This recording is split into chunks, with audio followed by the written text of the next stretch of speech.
Hallelujah. जय मसीह की प्रिय मित्रों, आज फिर हम उसी सीरीज़ में आगे बढ़ेंगे जिसमें हम बताते आए हैं कि हम और आप अपनी कलीसिया को, जो प्रभु ने हमको और आपको दी है, उसको कैसे शुद्ध कर सकते, पवित्र कर सकते हैं।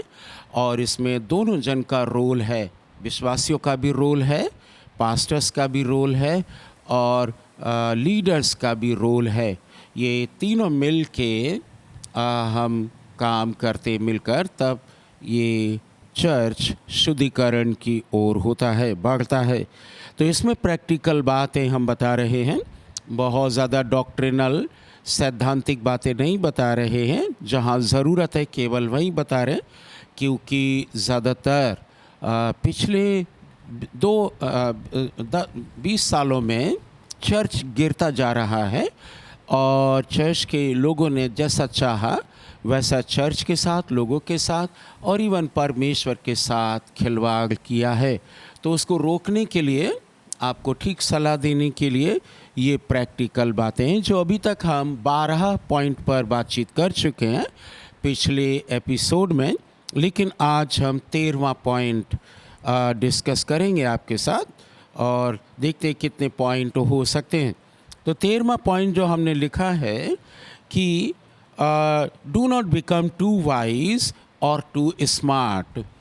आजकल देखा गया है कलीसियाओं में कि वे लोग जो जल्दी बढ़ जाते हैं और थोड़े आगे हो जाते हैं, थोड़ा फैमिलियर हो जाते हैं, तो फिर वे ये समझने लगते हैं कि वे बहुत स्मार्ट हैं और सबसे ज़्यादा बुद्धिमान हैं। तो याद रखिएगा, ये एक सिंड्रोम है जो शैतान की ओर से है, जो आपको परेशान करता है और आपको बताता है कि आप और लोगों से ऊपर हैं और लोगों से बहुत ज़्यादा बुद्धिमान हैं। बुद्धिमान होना अच्छी बात है, परंतु चालाक होना अच्छी बात नहीं है, वो पाप है।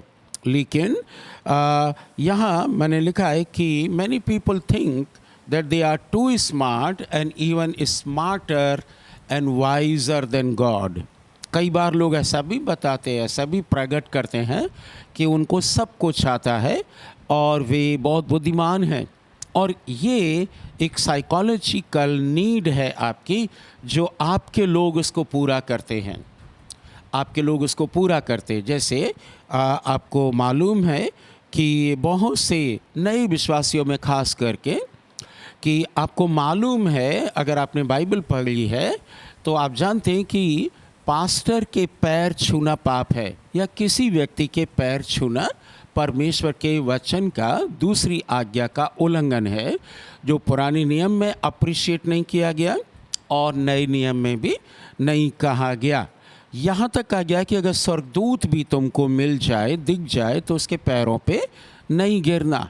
लेकिन क्योंकि पास्टर लोग अपने आप को बहुत बुद्धिमान, बहुत समझदार समझते हैं, तो लोग क्या सोचते हैं कि ये बाबा जी हैं, क्योंकि वे बाबा के कल्चर से आए हैं, वे उन्हीं ट्रेडिशन में पले, उनका बचपना और इवन जवानी तक वे अन्य जाति में रहे और वे बाबाओं वाले सिस्टम में पले बड़े हैं, तो वो पास्टर को बाबा समझकर उनके पैरों को छूते हैं।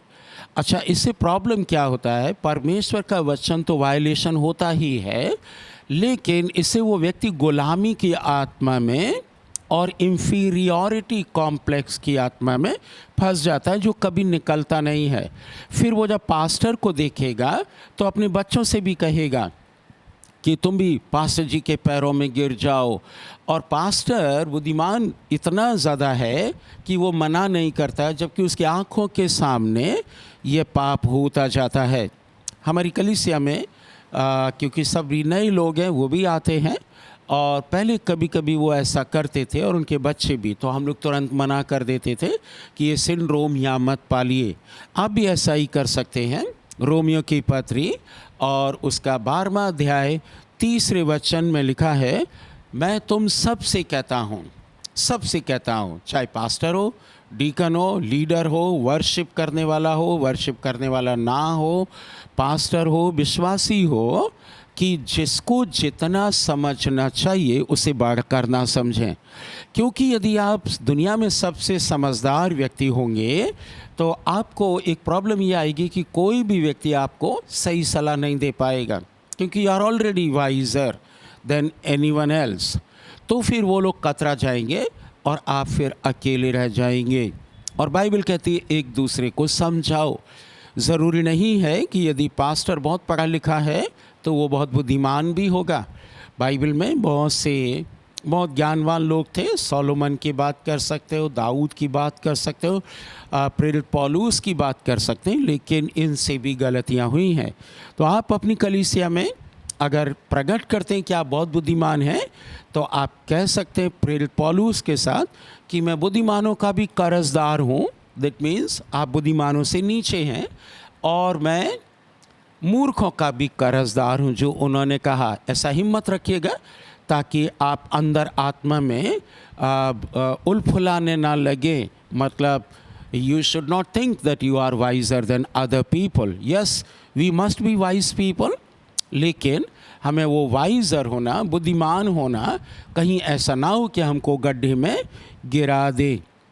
और इसलिए खास करके जो नए विश्वासी हैं, पिछले 10-20 सालों में बने हैं, गांव में भी ये समस्या है। जो मैं ये बना रहा हूँ संदेश, ये टीचिंग्स दे रहे हैं, तो हम जानते हैं कि बड़े पास्टर्स में भी, जिनके बड़े चर्च हैं, उनमें भी ये समस्या है। और गांव में तो बहुत ही ज़्यादा है, बहुत ही ज़्यादा। ढोल बजा के और फूल गिरा के ये सब वे करते हैं ताकि लोग उनकी तारीफ़ करें, है ना। ढोल बजवाते हैं। बाइबल कहती है कि जब तू दान करे तो अपने आगे ढोल ना बजवा, अपनी पब्लिसिटी ना करें। तो जब आप नम्र होंगे तो फिर आप दूसरों का उतना ही आदर करेंगे। यूरोपियन कंट्रीज़ में आप देखेंगे वे पैर के नीचे नहीं गिरते, माला वाला नहीं चढ़ाते। वे पास्टर से मिलते हैं, बातचीत करते हैं, hello pastor John, pastor Jacob, ऐसा बोलते हैं, क्योंकि उन्होंने डर नहीं बिठाया है। हमारे इंडिया में क्या है कि पास्टर लोगों ने डर बिठा दिया है, इसलिए वो ठीक से पूछ भी नहीं पाते हैं। तो इस चीज़ का ख्याल करेंगे। फिर हमने 14वां पॉइंट लिखा है कि God is presented in a wrong way and for wrong purposes. परमेश्वर को गलत तरीके से लोगों ने प्रकट किया है। आज जो परमेश्वर को प्रकट किया है वो ये किया है कि तुम बाइबल के वचन बोलो और तुम्हें सारी सप्लाई मिल जाएगी। मतलब इंजीनियर बनना है तो आप बाइबल के कुछ वचन ले लीजिए, सुबह शाम बोलिए और तंत्र मंत्र की तरह उनको पढ़ते रहिएगा, तोता की तरह, तो फिर आप इंजीनियर बन जाओगे। बट ये शिक्षा बाइबल की नहीं है, ये रॉन्ग प्रेजेंटेशन ऑफ गॉड है। परमेश्वर सर्वशक्तिमान परमेश्वर है, वह इन चीज़ों में रुचि नहीं लेता है। वह अपनी महिमा चाहता है और वो चाहता है कि आप और हम उनकी आज्ञा का पालन करें। तो परमेश्वर को गलत रूप से, गलत पर्पस से प्रकट ना करें, इससे नुकसान ज़्यादा होता है, लाभ कम होता है। याद रखिएगा, जो कुछ परमेश्वर ने आपके लिए किया है, पर्टिकुलरली आपके लिए, ज़रूरी नहीं है कि वो सबके लिए करे। यदि आप कर्ज में थे, आपके साथ प्रभु की बड़ी दया हुई और आप रोए चिल्लाए, कोई रास्ता नहीं था, आपके साथ प्रभु ने ऐसा कर दिया। लेकिन ज़रूरी नहीं है कि जो कार्य प्रभु ने आपके साथ किया मेरे साथ भी करे। यदि आप लूका की पुस्तक 4 अध्याय 25, 26 और 27 वचन पढ़ेंगे तो वहाँ पाएंगे, लूका ने क्लियरली लिखा हुआ है कि ये प्रभु यीशु के वचन हैं। उन्होंने कहा कि एलिया के समय में बहुत सी विधवाएं थीं इज़राइल में, लेकिन उनमें से एक के पास भी एलिया को नहीं भेजा गया कि वो रोटी खिलाएं। सारफत में जो सिदोन के लोग थे, इज़राइल के दुश्मन थे, इज़राइली लोग उनको पसंद नहीं करते थे, एलिया को परमेश्वर ने वहाँ भेज दिया। हालेलुया। तो इससे हमको क्या शिक्षा मिलती है कि जो कुछ परमेश्वर ने आपके साथ किया है वह बिल्कुल भी ज़रूरी नहीं है कि वह सबके साथ वही करे, उसके साथ दूसरा काम कर सकता है। दूसरा बाइबल कहती है कि एलीशा के ज़माने में इज़राइल में बहुत से लेपर्स थे, बहुत से कोढ़ी थे, लेकिन उन कोढ़ियों को प्रभु ने चंगा नहीं किया। दूर से आए और उनका नाम नामान था, जो सीरिया की आर्मी का हेड था। वो आकर एलीशा के पास चंगा हो गया, हालेलुया। लेकिन बाकी लोग चंगे नहीं हुए। इसलिए आपको ये समझना है कि जो आप कर रहे हैं ज़रूरी नहीं कि वो सब पर लागू हो। सुसमाचार सब पर लागू होता है और सुसमाचार का ग्रहण करना उस व्यक्ति के ऊपर रहता है। आप कितना भी विश्वास की प्रार्थना कर लो, कितना भी विश्वास की प्रार्थना कर लो, लेकिन बाइबल एक बात कहती है कि वहाँ पर कोई व्यक्ति होना चाहिए।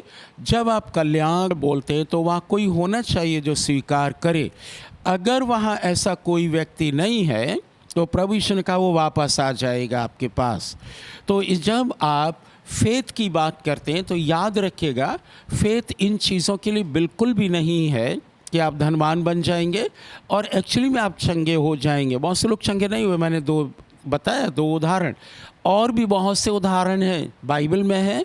और मैं अपने जीवन में बहुत से परमेश्वर के ऐसे लोगों को जानता हूँ, देखता हूँ, पढ़ा है, जो परमेश्वर के चुने हुए लोग थे। They were choicest people of God but they never heeled.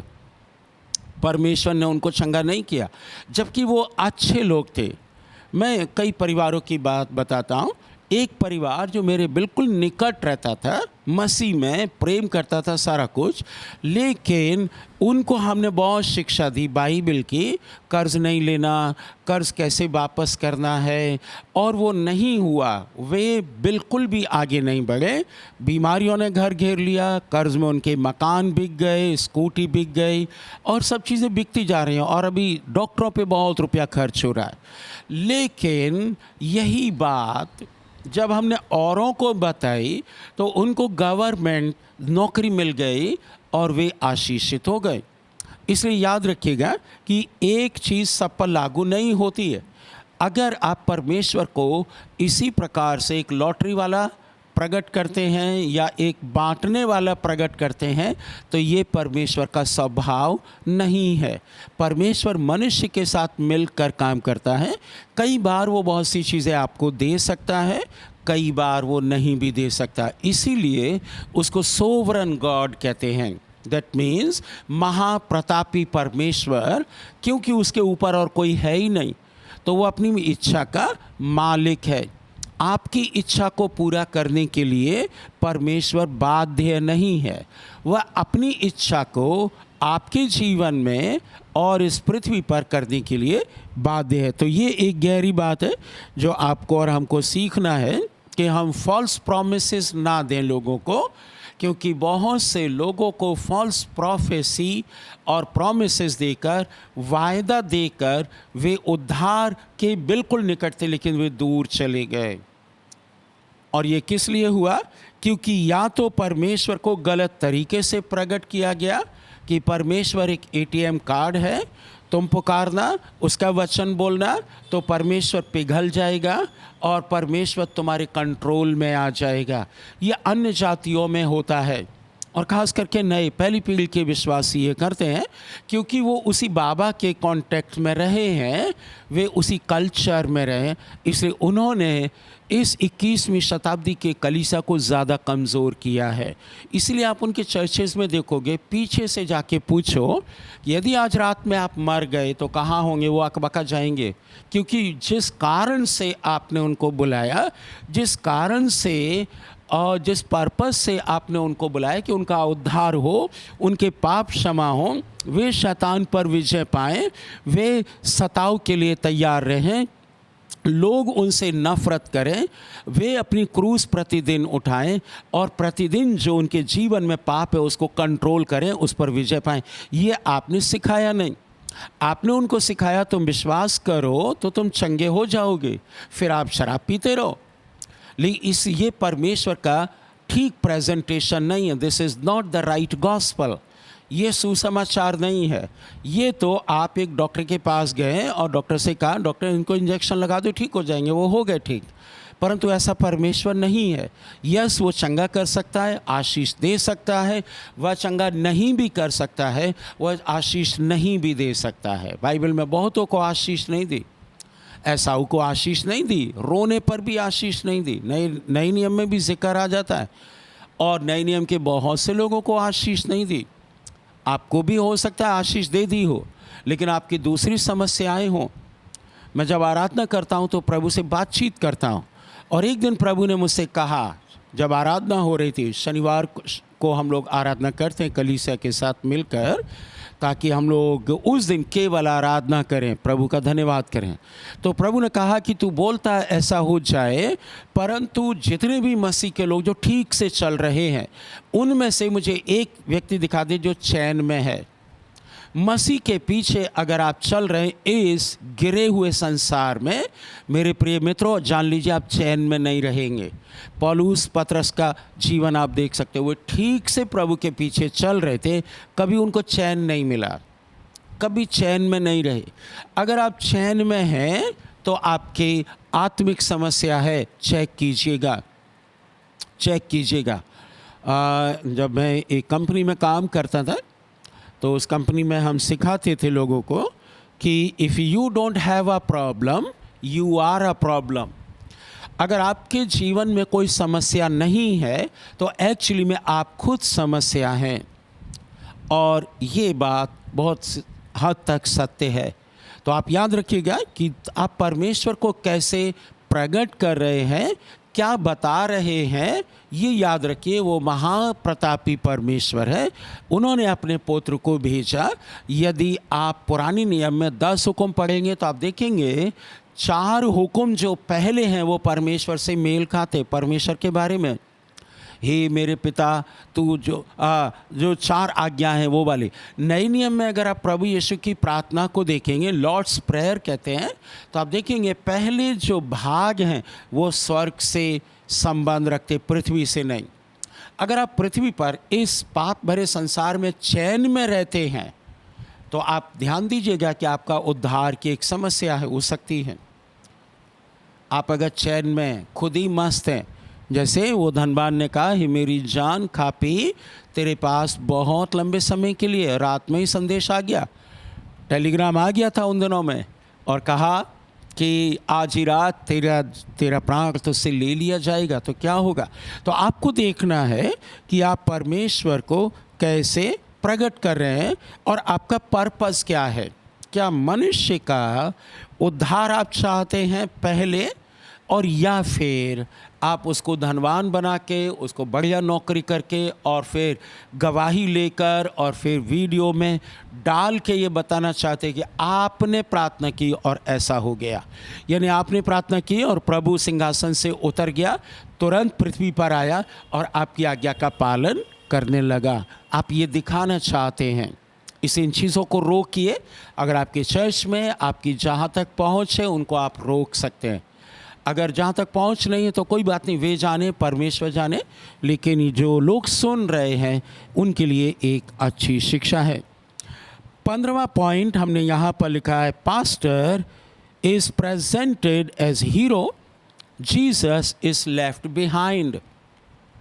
और ये देखने में आता है, आप यूट्यूब देख लीजिएगा, पास्टर को एक बहुत बड़ा हीरो और एक स्पेशल, एक परफेक्ट, मोस्ट इंटेलिजेंट, मोर ऑनरेबल, सुपरस्टार और सुपरमैन करके प्रकट किया जाता है।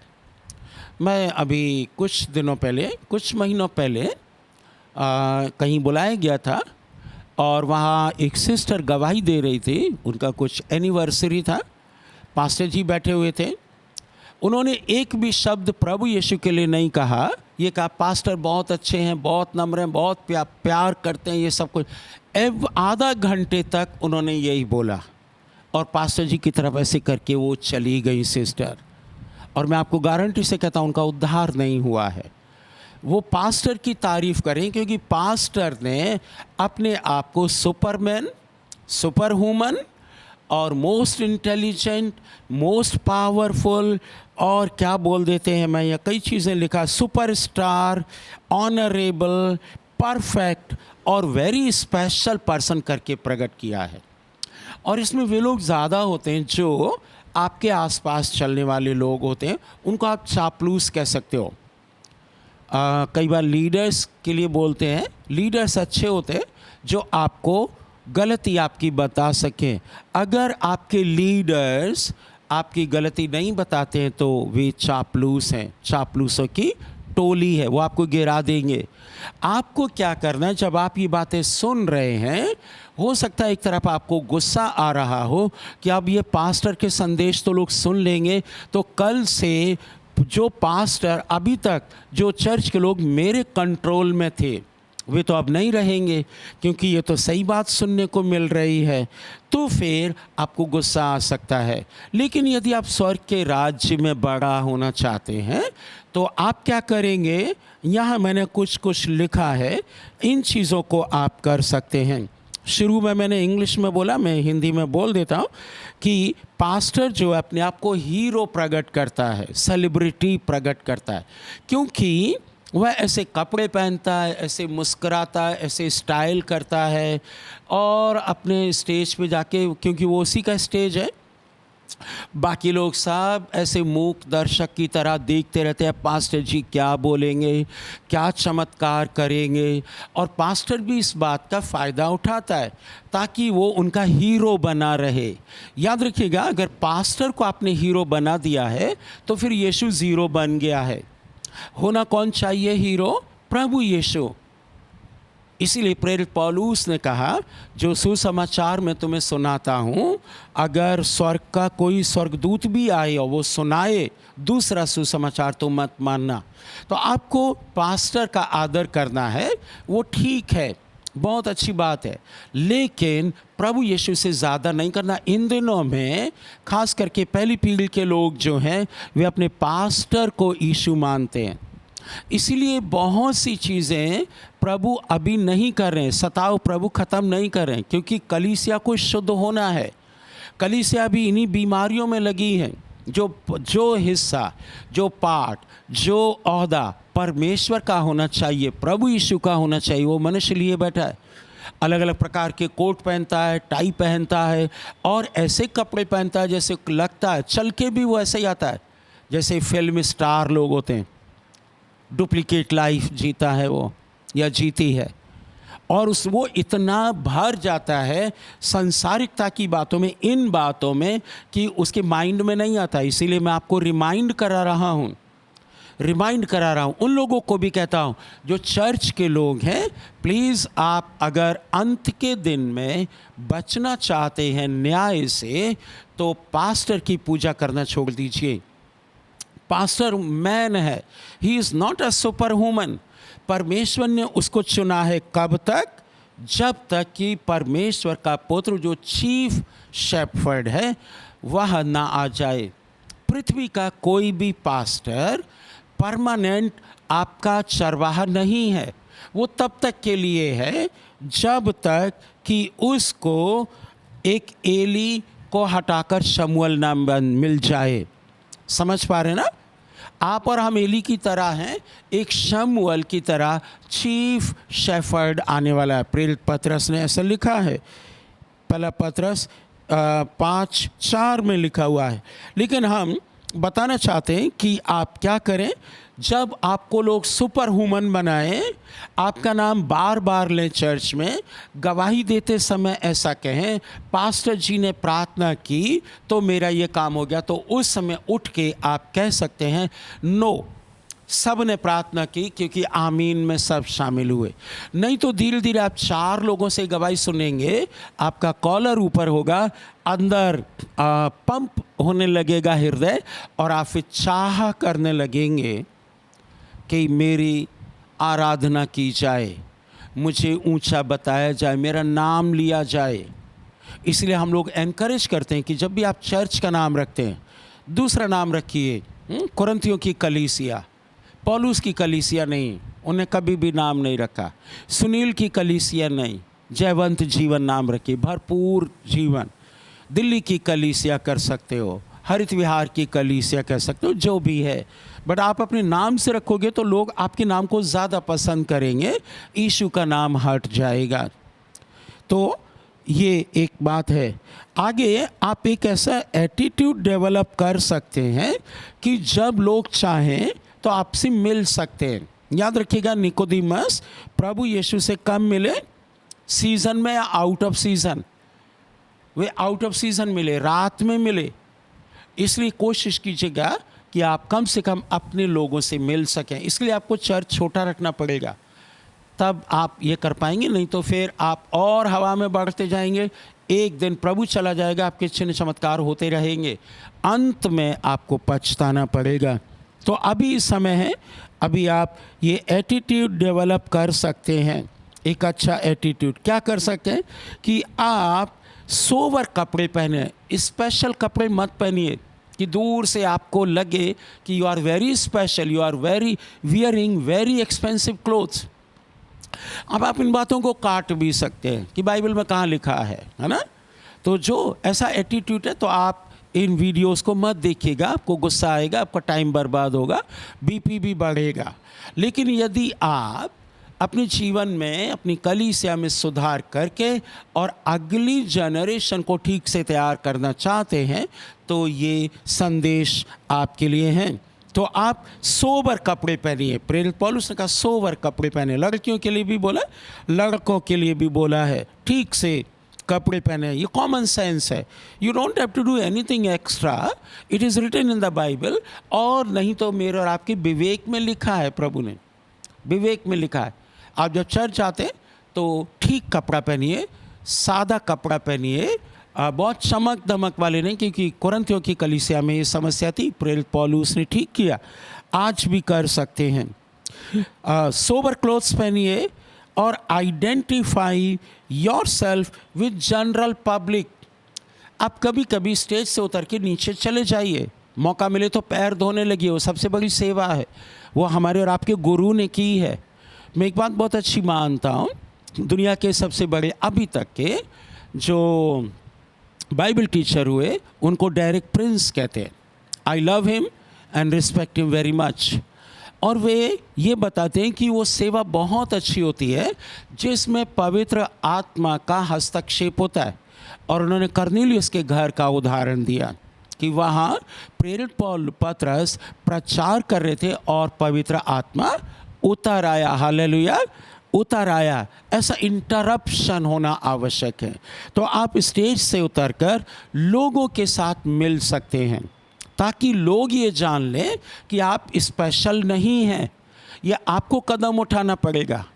पहले आप स्पेशल नहीं थे। याद रखिएगा, अगर आपने जब शुरू की थी कलीसिया, वैसा ही एटीट्यूड फिर अपना लीजिए, नहीं तो आप गिरगिटान की तरह आपने रंग बदल लिया है। रंग बदल लिया क्योंकि तब भी लोग थे आपके चर्च में और आज भी लोग हैं आपके चर्च में। आज स्वर्गदूत नहीं आ गए कि अब स्वर्गदूतों को सुसमाचार सुना रहे, आपका प्रमोशन हो गया। No, you have not got any promotion on this earth. Promotion Bible बताती है प्रभु जब आएंगे कामों के अनुसार वे बदला देंगे। आपने कहाँ पर कौन सा रद्दा रखा है, सोने का, चांदी का, पत्थर का, लोहे का, पीतल का या घास फूस का या मिट्टी का? पहला कुरिन्थियों 3:10 वचन से आगे ये बात मिलती है।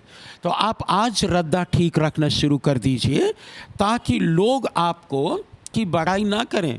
ये बात फरीसियों की थी और फरीसियों का आत्मा भी आपके अंदर हो सकता है। एक तरफ आप बहुत अच्छे हो सकते हैं, बट दूसरी तरफ वो फरीसियों का आत्मा जो आपको दिखाए कि लोग आपको नमस्ते करें सड़कों पर, आपको लोग बड़ा कहें, मुख्य स्थान दें।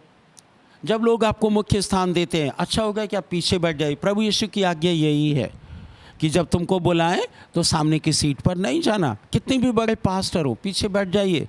वो बुलाने आएंगे तब आप वहाँ बैठ जाइए। हालेलुया। इससे आप अपने आप को डाउन करते रहेंगे। And this is a process for every day. प्रत्येक दिन के लिए ये प्रोसेस है, एक दिन के लिए नहीं। क्योंकि मनुष्य का दिमाग ऊपर की ओर बढ़ता है। वो चाहता है कि हमको सब लोग देखें, अट्रैक्शन हो। और फिर आगे लिखा हुआ है कि सिंपल क्लोथ मैंने बता दिया। फिर अपने आप को लोगों से मिलने जुलने के योग्य बनाएं ताकि लोग आपको स्पेशल ना समझें। Be careful about your stylish and celebrity types clothes and style of attraction. मतलब कि जैसे सेलिब्रिटीज़ लोग आते हैं ना, वो तो आप देखते हैं कैसे कपड़े पहनते हैं, लेकिन आप सेलिब्रिटी नहीं, आप सर्वेंट हैं। आप मेरे पीछे बोल सकते हैं, I am not a celebrity, I am a servant of God. तो सेलिब्रिटी जब आपको नहीं बनाया तो सर्वेंट ऑफ गॉड बनाया। वैसे रहिए, अच्छे कपड़े पहनिए और स्टाइल वाले मत पहनिए, नहीं तो लोग आपको मदारी कहेंगे। और मदारी परमेश्वर का पास्टर नहीं होता है। पास्टर अच्छा होता है, सीजन्ड होता है, अच्छा होता है, दिखने में प्रेजेंटेबल होना चाहिए, लेकिन वह सेलिब्रिटी टाइप के क्लोथ्स ना पहने, नहीं तो सब आपकी ओर देखने लगेंगे। स्पेशली आपकी बॉडी लैंग्वेज और आपकी स्माइल लोगों को आपकी तरफ अट्रैक्ट कर सकती है। आपके क्लोथ्स, आपका लाइफ स्टाइल, आपकी रहन सहन, आपका स्माइल सब लोगों को यीशु की ओर ले जाए, तब तो ठीक है। नहीं तो सब लोग आप ही को गुरु कहने लगेंगे, बाबा जी कहने लगेंगे, यीशु भी कहने लगेंगे। बहुत साल पहले हमने एक क्रूसेड कराया था अपने गांव में। हम चाहते थे हमारे गांव के लोग उद्धार पाएँ, बचे। तो वहाँ पर ढेर सारे लोग थे और कुछ पुलिसमैन भी थे और वहाँ काफ़ी चिन्ह चमत्कार हुए। और दूसरे दिन पुलिसमैन और बड़े लोग हमारे घर में आ गए। हमारा घर बड़ा था, आंगन में आए वो, और वो जो पास्टर प्रचार कर रहे थे वो आए और वो लोग सब झुक गए उनके पैरों के नीचे। कहा, मेरे लिए तो परमेश्वर आप ही हैं। तो फिर उन पास्टर जी ने मना किया, ये 1992-93 की बात है। उन्होंने मना किया, नहीं आप कन्फ्यूजन में हैं, मैं मनुष्य हूँ आपकी तरह, मैं स्पेशल नहीं हूँ, यीशु स्पेशल है। ये वो नए लोग थे, इसलिए वो कह रहे थे। चर्च के लोग ऐसा नहीं कहते। अगर आप चर्च में जाते हैं और फिर भी पास्टर को सुपर ह्यूमन, हीरो, स्पेशल व्यक्ति मानते हैं जो यीशु से ऊपर अपने आप को प्रकट करता है, तब आप धोखे में, आप परेशानी में पड़ जाएंगे। तो आप अपनी बॉडी लैंग्वेज का ध्यान रखिएगा। ये ज़्यादातर आप देखेंगे गाँव में बहुत होता है। जो व्यक्ति कोई चंगा हो गया या भूत निकल गए उसके अंदर से या कुछ छोटा मोटा चमत्कार हो गया, तो वो अपना चर्च लगाने लगता है, पूछता नहीं प्रभु से, लेकिन वो अपना चर्च लगाने लगता है। फिर वो अपना स्टाइल दिखाने लगता है। आता नहीं उसको बाइबल में से, कुछ भी नहीं जानता है। उसको ट्रेनिंग करना चाहिए, पढ़ना चाहिए या किसी स्ट्रॉन्ग चर्च में जाना चाहिए ताकि वो सीख सके। वो कुछ भी नहीं करता है, वह सब अपने आप ही करना चाहता है और अपने घर में चर्च खोल के बैठ जाता है। उनमें ये समस्या ज़्यादा आती है। आप यूरोप में या सन 2000 से पहले जो मसीह में आई, उनमें ये समस्या नहीं मिलेगी आपको। आप खुद रिसर्च करना, स्टडी करना, आप देखेंगे पिछले 20 सालों में जो लोग मसीह में आए हैं उनमें ये समस्या ज़्यादा है। यद्यपि वे इलिटरेट होते हैं, अनपढ़ भी होते हैं। चौथी पाँचवीं से अभी मैं सुन रहा था, एक सिस्टर बता रही थी, पास्टर जी हम कहाँ जाएँ। वो पास्टर कहता है कि मुझे 1000 रुपया दो, तब मैं तुम में से दुष्ट आत्मा निकाल दूंगा। और उनकी बेटी जो है वो भविष्यवक्ता है, वो भी यही कहती है कि पैसा दो। तो मैंने कहा कि देखो मैं समझ गया था वो पास्टर जो है वो शायद ज़्यादा पढ़ा लिखा नहीं है। तो उस सिस्टर ने बताया नहीं, वो चौथी पाँचवीं फेल है कि पास है। तो मैं आपको बताता हूँ, प्रेरित पौलुस ने कहा नया चेला ना हो और वो ऐसा हो जो दूसरों को सिखाने के योग्य हो। याद रखिएगा, हम जो आपको बातें बता रहे हैं हमने सीखी हैं, कहीं ना कहीं से तो सीखी हैं। अगर सीखी नहीं होती तो हम आपको नहीं बताते। इसलिए कि हमने सीखी और कोशिश करते हम अपने जीवन में और कलीसिया में उनको लागू करें, तभी हम आपको बता पा रहे हैं। तो याद रखिएगा, instead of Jesus Christ, pastor और उनका परिवार को प्रमोशन दिया जाता है और ऐसी पब्लिसिटी की जाती है जैसे कि कोई कॉमर्शियल प्रोडक्ट आप बेच रहे हैं। पास्टर की और उनके परिवार की ऐसी तारीफ की जाती है, ऐसी विज्ञापन किया जाता है कि अगर वो नहीं होंगे तो कुछ भी नहीं हो पाएगा। और ये धोखा है, और ये बड़ा धोखा है। संसार के बहुत बड़े बड़े लोग इसी में डूब गए। बाइबल में देमास भी डूब गए। बाइबल में और लोग भी डूब गए। इसे कोशिश कीजिएगा कि पास्टर की पब्लिसिटी ना करें, प्रभु यीशु की पब्लिसिटी करें। उन्हीं ने तो बताया है, उन्होंने कहा है स्वर्ग के राज्य का प्रचार करते हुए ये कहना, क्या कहना? स्वर्ग का राज्य निकट है। पास्टर निकट है नहीं, स्वर्ग का राज्य निकट है, मन फिराओ। फिर आप टीचिंग दे सकते हैं और बीच बीच में आप कह सकते हैं कि आप और हम भी सीख रहे हैं, हमारे यहाँ यही चलन है। मुझे नहीं मालूम जो हमारे यहाँ प्रचार करते हैं वो क्या कहाँ से सीख गए, परंतु वैसा ही करते हैं। You and I need to understand, you and I need to learn. आपको और मुझको ये सीखना है। तो ऐसा कीजिएगा कि चर्च को प्रमोट ना करें, केवल प्रभु यीशु को प्रमोट करें, पास्टर उसके फैमिली को प्रमोट ना करें। तो आज हमने 3 पॉइंट बोल दिए हैं। अगले वीडियो में हम ऑलमोस्ट 2 या 3 और कवर करेंगे। तब तक के लिए परमेश्वर आपको आशीष दे। हम फिर मिलेंगे।